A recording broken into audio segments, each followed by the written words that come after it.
aí, pessoal? Boa tarde, bom dia ainda também, né?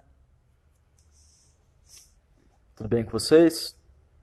Bem-vindos a mais uma live. Ó, já temos pedidos, falar sobre ansiedade. Vou esperar mais um pouquinho e a gente fala, tá?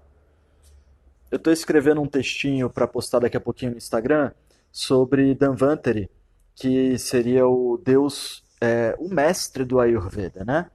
Na cultura indiana, você não tem um Deus, você tem diferentes formas que Deus adquire. Então não é uma cultura politeísta, onde você tem vários deuses. Você tem, de certa forma, um Deus ou uma energia suprema.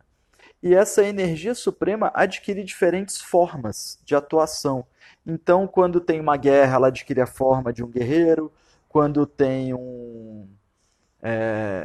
uma necessidade financeira, ela adquire a forma da riqueza. Então, cada uma das formas, quando tem uma festa, ela adquire a forma do som. Então, as formas dos mestres e deuses indianos estão ligados à necessidade de cada momento. Então, para o Ayurveda, a gente tem His Holiness Dhanvantari, o Senhor Sagrado Dhanvantari, que ele é o médico da Ayurveda e ele contém o conhecimento de todas as coisas. Ele tem o conhecimento da pedra filosofal, que é a sabedoria da psique. Ele tem o disco universal, que representa essa panqueca da Via Láctea, que é um disco, né? Que representa o conhecimento do cosmos. Ele tem a concha, que ecoa o som do universo e contém nela o vazio. E tudo passa a existir a partir do vazio. E por fim, ele contém o pote de âmbar, que contém a fonte da vida, a fonte da matéria primordial. Então, os aspectos de um terapeuta de Ayurveda, ele estaria ligado a esse conjunto de coisas. Então, esse conjunto desses aspectos leva a uma capacidade de atuação muito grande no meio.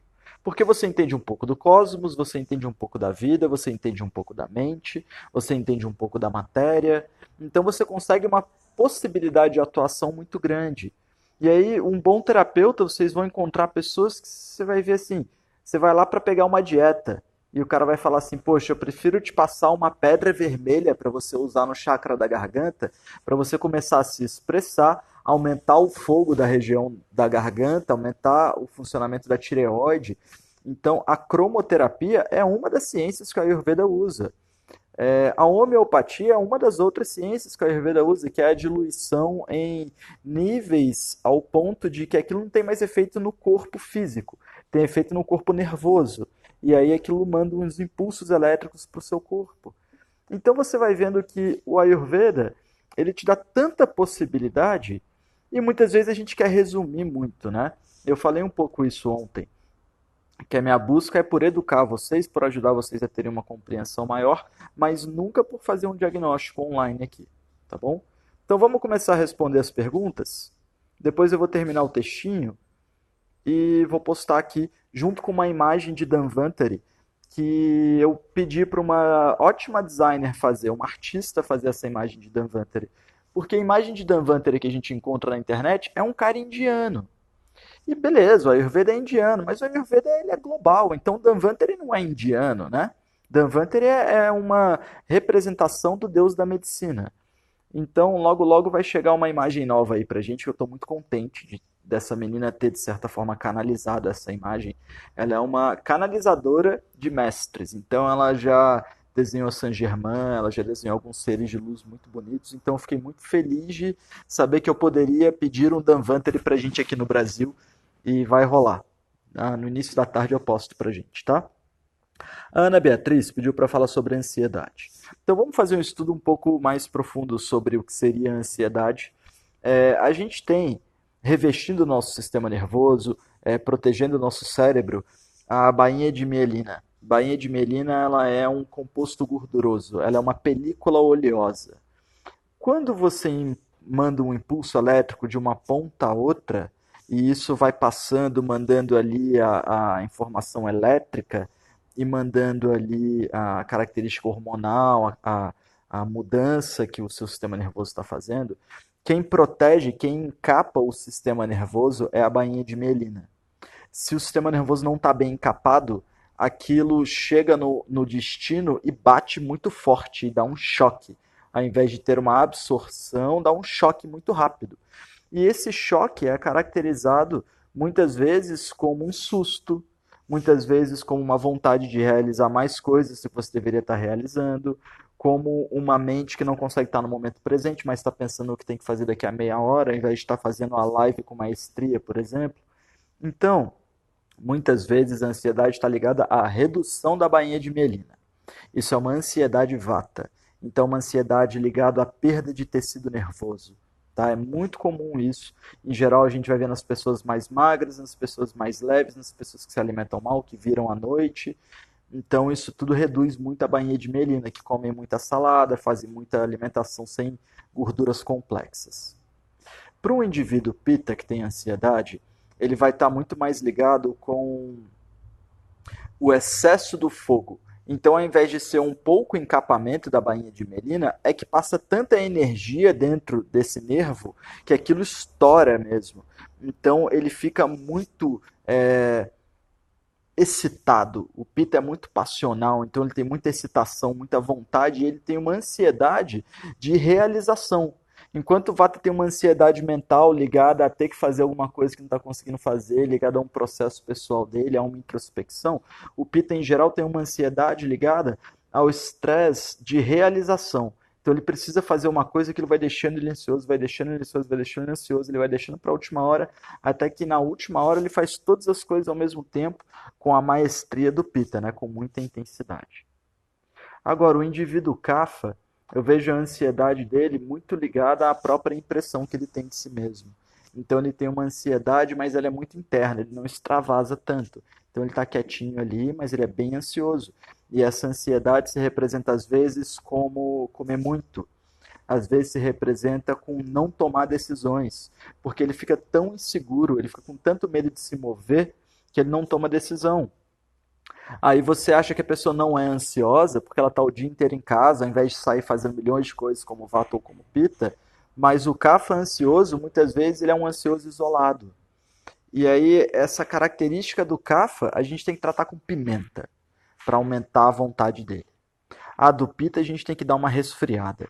E a do Vata, a gente tem que dar uma nutrida. Então, vou dizer assim, a ansiedade do Kapha, você pode tratar até com pimenta preta, que você vai aumentar a mobilidade dele, isso já vai ajudar ele. O do Pitta você pode ajudar com chá de coentro, mas talvez seja muito frio para esse período. Então talvez um chá de camomila ajude. E o do Vata é interessante você aumentar a untuosidade. Então não vou indicar um chá. Eu indicaria assim, leite cozido com especiarias, com uma colher de café de ghee, cozido também com centelha asiática. Ou seja, é um chá de centelha asiática feito no leite, tá? Pode ser metade leite, metade água, uma colher de café de ghee para absorver melhor.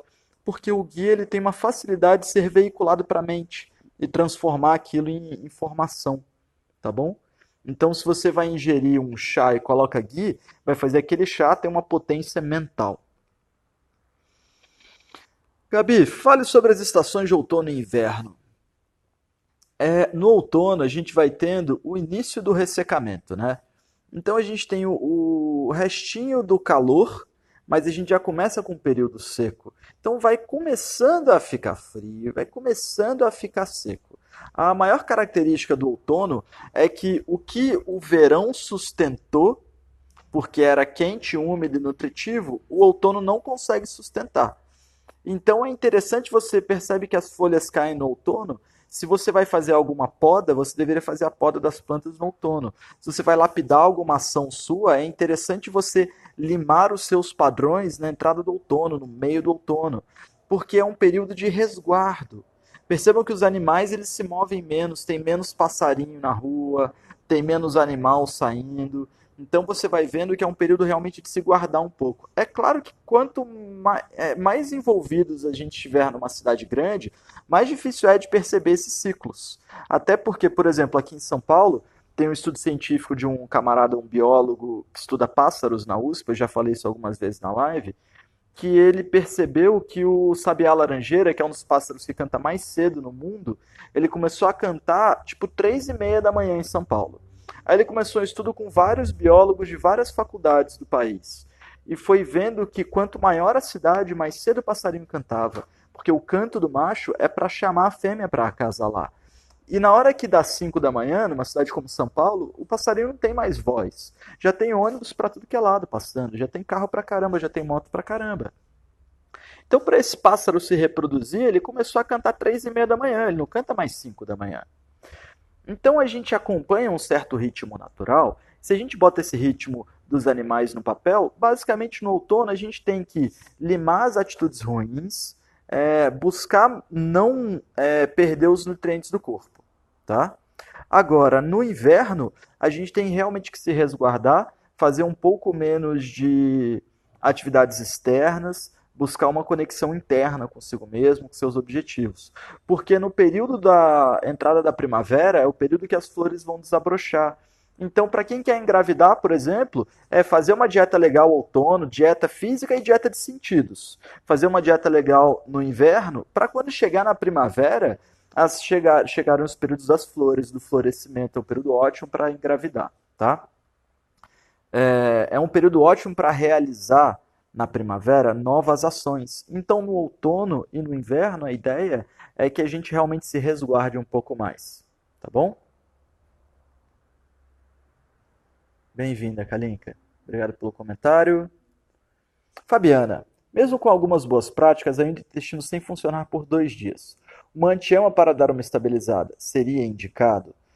Seguinte, Fabiana, uma antiama significa reduzir o número reduzir a ingestão para aumentar o potencial metabólico, né? Muitas vezes a antiama reduz tanto o volume do que você ingere que você não tem volume para defecar. Então eu vejo às vezes uma pessoa fazer uma antiama, mas ela reduz tanto os volumes que não aumenta a pressão do intestino. Então eu acho que a massa de óleo de rícino com gengibre em pó aplicada no umbigo é uma boa opção. Se você é muito ácida e muito quente e muito pita, você pode fazer só uma massagem com óleo de rícino na região do umbigo no sentido horário. Você pode tomar um chá de trançagem. Vou colocar o nome aqui. Chá de trançagem. Ou tanchagem, tá? Esse chá é muito bom para tratar o funcionamento intestinal. Ele não é um chá como o Sene, que vai te dar diarreia. Ele vai aumentar o funcionamento intestinal. Pode ser interessante para você fazer uns dias de frutas cozidas com ghee pela manhã, maçã e pera, mas tem que ser bem madurinha, bem madurinha. Aí você pode tirar a casca da maçã, que é mais adstringente. Então você vai cozinhar essas frutas com um pouquinho de especiaria e um pouquinho de ghee. Isso deve dar uma facilitada no trânsito intestinal. Tomar um chai, metade leite integral, metade água, especiarias e uma colher de café de ghee, meia hora antes de dormir. Ferve tudo e toma devagarinho, quentinho, já assim, no seu quarto, sentada na cama, lê um livrinho, lê a Bíblia, um pouco alguma coisa espiritual por meia hora, e aí você vai ver que esse chai vai te esquentar e provavelmente se as suas fezes estão duras e empedradas, ele vai fluidificar essas fezes e vai te auxiliar, tá bom? Vamos ver. Pergunta do Márcio. Pela deficiência nos alimentos devido à pobreza do solo, precisa fazer uma suplementação de minerais, como magnésio, entre outros?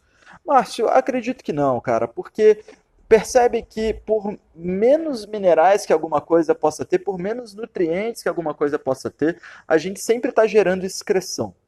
Então, o problema não está no que você ingere, geralmente. Está muito mais ligado na capacidade que você tem de assimilar aquilo. É claro que se você comer pedra, você não vai digerir pedra. Mas se você comer os alimentos adequados, sempre vai ter um pouco de magnésio nas suas fezes, entende? Sempre vai ter um pouco de cálcio, sempre vai ter um pouco de potássio.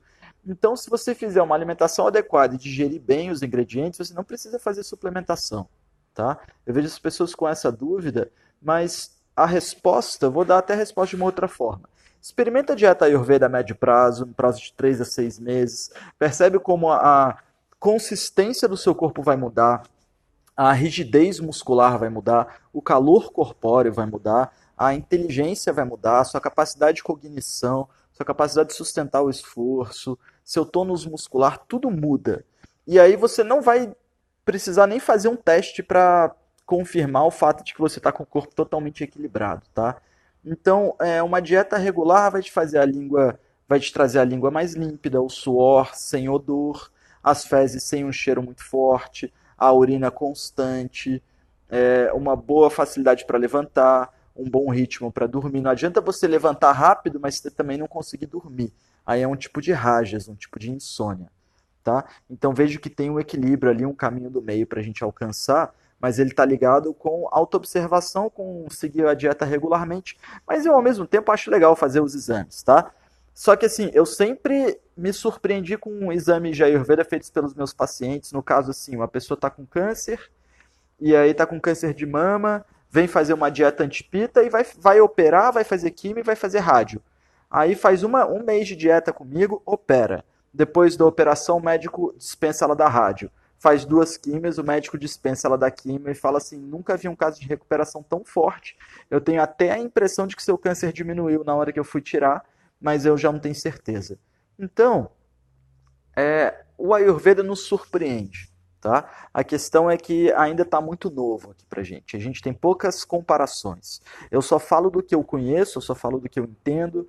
E eu tô com 34 anos, então não é como se eu vivo a Ayurveda há 10 para 11 anos. É um tempo bom, mas eu não tenho experiência suficiente para dar mais confiança do que eu já dou para vocês. É uma questão de vocês terem essa confiança e daqui a um ano vocês entrarem aqui no chat e falarem assim: olha, realmente, ano passado ele me falou que eu não preciso fazer exame nenhum, mas eu fiz, e aí eu me tratei com a Ayurveda, eu fiz de novo agora e tá tudo a milhão.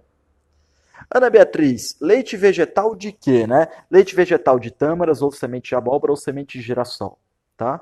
Então, você vai pegar um copo, tipo um copo de requeijão. Aqui no Brasil a medida é copo de requeijão, né? 220 ml. Então você vai pegar um copo de requeijão, vai colocar meio copo de uma dessas sementes. Tâmaras, sem caroço, ou semente de abóbora, ou semente de girassol. E vai encher esse copo de água. Pode deixar hidratando e depois bater, ou você pode ferver e bater em seguida, que aí vai bater bem, mesmo sem hidratar. Lines, se você usar o óleo de coco, quando a gente fala em propriedades da matéria no Ayurveda, esse é um módulo inteiro, um livro inteiro do estudo do Ayurveda sobre propriedades da matéria. Então a gente vê assim que o óleo de coco ele é frio, leve e levemente adstringente. Então essas são as 3 propriedades. Ele é um óleo, mas qual a propriedade do óleo de coco? Ele é frio, leve e um pouco adstringente. Adstringente é aquilo que resseca os tecidos. E o ghee, ele é leve, ele não é frio e nem quente, ele é estável. E ele é doce, ele não é adstringente. Então o óleo de coco, por exemplo, ele não vai facilitar a gerar vigor, ele não gera tecido. Ele não vai gerar bainha de mielina, que eu falei no início da live. Ele não vai gerar lubrificação sinovial, ele não vai gerar lubrificação articular. Tá? Então eu não indico substituir ghee por óleo de coco simplesmente porque são coisas diferentes.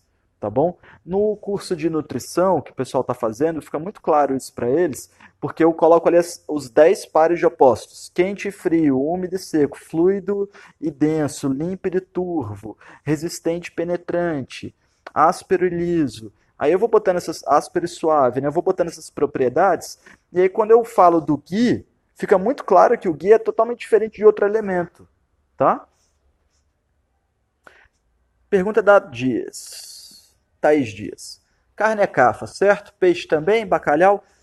Todas as coisas pesadas e densas são agravantes do doce de cafa, enriquecedoras do doce de cafa, né? Depende. Então, só que as carnes marinhas, carne de peixe de água salgada, é pita também, tá? Todas as carnes também são pita, porque no processo digestivo elas aumentam a acidez. Então a carne ela tem energia kapha porque ela é mucosa, gordurosa e doce. Mas no processo digestivo ela também vira pita, porque ela acidifica pelo processo de fermentação. Tá bom, Thaís? Boa pergunta. Fabiana comprou a tanchagem ontem. Tá fazendo o gengibre e o rícino. Beleza, Fabi. Isso aí, mandou bem. O Rodrigo falou pra gente: Edson, fale sobre desenvolver uma massa muscular no Ayurveda. Quais seriam as técnicas e os alimentos indicados? Beleza, pessoal. Vou falar e não vou estender muito a live, tá? Que eu tô vendo cada dia vocês estão perguntando mais. Esperta a... Deixa eu ver aqui quem foi. Esperta a Ana Beatriz, que logo no início da live ela já falou: fale sobre ansiedade, e ganhou a maior resposta da live. Então, pessoal, sobre tecido muscular. No Ayurveda, na fisiologia humana, o que você faz com o alimento que você come é transformar ele num pré-tecido. Vou comparar esse pré-tecido a um chorume. Chorume é aquele resto do lixo orgânico que é muito nutritivo para as plantas, né? Para a gente aquilo é podre, mas para as plantas aquilo é a sintetização do melhor que há nos alimentos em forma líquida. Então é um plasma do lixo, o chorume, né? Então, quando você sintetiza os seus tecidos, você forma um tecido muito levezinho. E esse tecido é o plasma. Esse plasma circula no corpo todo. E ele tem todos os nutrientes do que você comeu. Quando esse plasma ganha hemoglobina, ele vira sangue. Então, o primeiro tecido é o plasma, o segundo tecido é o sangue. Então, o plasma ganha hemoglobina e vira sangue. O sangue é plasma com todas as características do plasma. Só que ele agora está um pouco quente. Ele transporta oxigênio, transporta calor, tem hemoglobina ali. Então, ele vai transportando a energia para o corpo. Quando você pega esse sangue e pressiona esse sangue, aumentando a pressão interna dele, você faz as proteínas do sangue se agregarem nas paredes do tecido sanguíneo. Então, em volta do seu sangue, você vai gerando músculo pelo aumento da pressão interna. Então, consumir suco de laranja aumenta plasma. Plasma vai ganhar hemoglobina, vai virar sangue. E se você malhar, você vai ganhar músculo. Mas o suco de laranja não é muito proteico. Então não tem muito músculo ali para você. Não é quase nada proteico. Então, o que é ideal que a gente faça é ingerir alguma coisa que seja estável. Estável é tipo um plasma naquela texturinha de meio fluido, meio gelatinoso, que é o suco matinal que tem no nosso canal do YouTube. Tem aqui também no meu Stories em destaque no Instagram. Então, essa propriedade, que é uma coisa meio fluida, meio densa, que é parecida com canja de galinha, isso gera o melhor plasma possível, que vai facilitar gerar o melhor sangue possível, e aí depois é só você malhar. Então não tem como gerar músculo, porque músculo é gerado por pressão interna. Então não tem como você gerar músculo se você não aumentar a pressão interna. A não ser que você já tenha uma natureza muito pita e muito cafa, aí você naturalmente vai gerar todos os 7 tecidos. Mas para eu que sou vata, por exemplo, eu preciso fazer exercício para gerar músculo. E se eu não fizer exercício, eu perco músculo. Então é muito complicado você ter um biotipo puxado para o vata. Eu não sou só vata, eu sou bem vata pita. Mas é difícil para você ganhar peso e é fácil perder. Então eu tenho que estar muito ligado com comer bem e aumentar a pressão interna com músculo, com musculação. Tá? Agora, pode ser yoga, pode ser ciclismo, pode ser corrida. Corrida não é tão bom assim, mas ainda dá um pouquinho de músculo. Pode ser um grande conjunto de coisas. As melhores coisas para você densificar os tecidos seriam as sementes que eu citei. Semente de abóbora, semente de girassol e tâmaras. Usar o leite com especiarias, mas um leite de boa procedência, de preferência com a masala chai da Sankhya, que é uma masala chai que não vai chá preto e não vai chá mate, então ela não é hiperestimulante como o café. Então uma masala chai sátvica, uma masala chai benéfica, também é bem indicada para você usar, porque vai aumentar o potencial metabólico. Então tem proteína no leite? Tem proteína pra caramba, mas se você não digere, vira toxina. Tem um destaque no meu Stories que chama Buttermilk. Buttermilk é basicamente whey protein. Você vai espremer limão no leite e aquilo vai isolar a lactose de um lado, que vira queijo, e vai isolar a proteína de outro. Aí você tem lá o Iso Whey Protein, que é o whey protein mais caro que tem. Cara, faz Buttermilk. Você não vai comprar um barato industrial, vai economizar dinheiro e ainda vai conseguir assim a melhor fonte de proteína disponível para você é essa de espremer o limão no leite. Vou escrever o nome aqui para quem não conhece. Tá no meu Stories, tá? Buttermilk. Beleza, pessoal. Vou dar uma olhada de leve aqui nas perguntas de vocês. Mas eu não vou mais ler muitas, tá? A Julie. Leite vegetal de inhame. Eu faço muito. Vale? Nem tudo é bom para todo mundo, principalmente o tempo todo. Se você usar inhame sempre, seus tecidos vão secar. O inhame é bom para limpar o sangue, ele é bom para dar uma boa saúde, mas ele é ressecante dos tecidos, tá? Aí você vai começar a ter constipação, boca seca, muita sede, toma cuidado.